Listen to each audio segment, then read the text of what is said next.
Hello friends, welcome to Kalaivani's kitchen. நம்ம சேனல்ல இன்னைக்கு ரொம்ப சுவையான சன்னா கிரேவி அதுவும் ரொம்ப ஈஸியான மெத்தட்ல எப்படி செய்யறதுன்னு செஞ்சு காமிக்க போறேன். வாங்க फ्रेंड्स, இப்போ இத எப்படி செய்யறதுன்னு பார்க்கலாம். இந்த பவுல்ல 1 கப் கொண்டக்கடலை 8 மணி நேரம் ஊற வச்சிருக்கேன். சன்னாவை வாஷ் பண்ணிட்டு ஊற வச்சுக்கோங்க. அப்ப நம்ம அந்த தண்ணியவே கிரேவி செய்யறதுக்கும் யூஸ் பண்ணிக்கலாம். இந்த சன்னா கிரேவி நம்ம 1 pot கிரேவியா செய்ய போறோம். அதனால ஃபர்ஸ்ட் ஒரு குக்கரை சூடு பண்ணிக்கோங்க. சூடு பண்ணிட்டு அதுல 2 டேபிள் ஸ்பூன் அளவுக்கு எண்ணெய் சேர்த்துக்கலாம். எண்ணெய் சூடானதும் 2 துண்டு பட்டை, ஒரு பட்டை இலை நான் பாதியா பிச்சி போட்டுருக்கேன். 1/2 டீஸ்பூன் சோம்பு ஸ்லோ ஃப்ளேம்ல வச்சிட்டு இது மூணையும் சேர்த்துக்கோங்க. கிராம்பு, ஏலக்காய் சேர்க்கல. உங்களுக்கு வேணும்னா நீங்க சேர்த்துக்கலாம். இப்போ இந்த சோம்பு நல்லா பொரிஞ்ச உடனே ஒரு மீடியம் சைஸ் வெங்காயம் நல்லா ஃபைனா கட் பண்ணி வச்சிருக்கேன். அதையும் சேர்த்துக்கலாம். வெங்காயம் சேர்த்துட்டு 2 பச்சை மிளகாய் நீல வாக்குல கட் பண்ணி வச்சிருக்கேன். அதையும் சேர்த்துக்கலாம். இந்த கிரேவிக்கு வெங்காயம் பொன்னிறமா வதக்க வேண்டிய அவசியம் இல்லை. கண்ணாடி பதம் சொல்லுவோம்ல, அந்த அளவுக்கு வதக்கினா போதும்.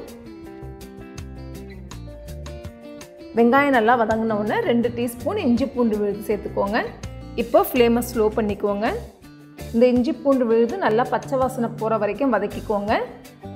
அடுத்ததாக 1/2 டீஸ்பூன் மஞ்சத்தூள், 2 டீஸ்பூன் மிளகாய்த்தூள், 1/2 டீஸ்பூன் தனியாத்தூள், 1/2 டீஸ்பூன் சீரகத்தூள், 1/2 டீஸ்பூன் கரம் மசாலா இதெல்லாம் சேர்த்து ஸ்லோ ஃப்ளேமில் ஒரு 30 செகண்ட்ஸ் மட்டும் வதக்கிக்கோங்க. மசாலா கருகிடாமல் வதக்கிக்கோங்க. ஸ்லோலையே வச்சு 30 செகண்ட்ஸ் போதும், அதுக்கு மேலே வதக்க வேண்டாம். உடனே நம்ம நறுக்கி வச்சுருக்கிற ஒரு மீடியம் சைஸ் தக்காளி நல்லா பொடியாக நறுக்கி வச்சுருக்கேன். அதையும் சேர்த்துக்கலாம். தக்காளி நல்லா வதங்கின உடனே ஒரு 15 முந்திரி பருப்பு சுடு தண்ணியில் ஒரு 10 நிமிஷம் ஊற வச்சு அதை நல்லா ஃபைன் பேஸ்ட்டாக அரைச்சி வச்சுருக்கேன். அதையும் சேர்த்துக்கலாம். இந்த முந்திரி பேஸ்ட்டையும் சேர்த்து நல்லா ஒரு 1 மினிட் வதக்கிடுங்க. இப்போ ஃப்ளேம் ஹையில் வச்சுக்கோங்க. இப்போ ஊற வச்ச கொண்டக்கடலையும் சேர்த்துக்கலாம்.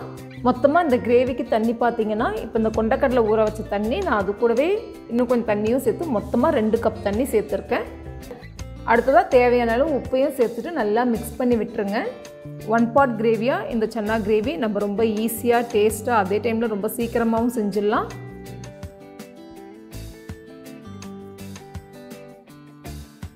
இப்போது தண்ணி நல்லா கொதிச்ச உடனே பொடியாக நறுக்கின கொத்தமல்லி இலை கொஞ்சமாக சேர்த்துக்கோங்க. அடுத்ததாக கசூரி மேத்தி கொஞ்சமாக சேர்த்துக்கலாம். நம்ம கசூரி மேத்தி இப்பயே சேர்க்கறதால நல்ல ஃப்ளேவரோடு நம்ம சன்னா சாப்பிடும்போது ரொம்ப டேஸ்ட்டாக இருக்கும். இப்போ குக்கரை மூடிட்டு ஸ்டீம் வந்த உடனே வெயிட்டை போட்டுருங்க. ஹை ஃப்ளேமில் வச்சுருங்க. 5 விசில் வந்ததும் ஸ்லோ ஃப்ளேமில் வச்சுட்டு ஒரு 5 மினிட்ஸ் கழித்து ஆஃப் பண்ணிவிடுங்க. இப்போ குக்கர் ப்ரெஷர் இறங்கினோடனே ஓப்பன் பண்ணி பார்க்கலாம். நம்மளோட கிரேவி ரொம்ப அருமையாக எண்ணெய் எல்லாம் பிரிஞ்சு சூப்பராக ரெடியாக இருக்குது.